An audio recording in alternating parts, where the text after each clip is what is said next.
Good morning, Mary. Are you ready for the team meeting? Hi, John. Yes, but I have a problem. My internet is very slow today. Oh no. Can you connect to the video call?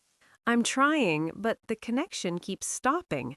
I can't see or hear anyone.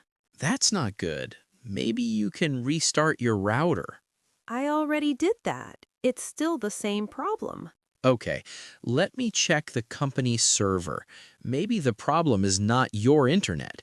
Thank you, John. I really need to join this meeting. It's very important. I see the issue now.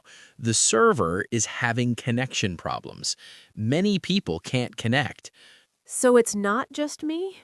No, it's affecting everyone working from home today. I'll call the IT support team right now. That's a relief. I thought my internet was broken. The IT team says they're fixing it. It will take about 10 minutes. Perfect. Should I wait here or go to the office? Just wait. The connection should work soon.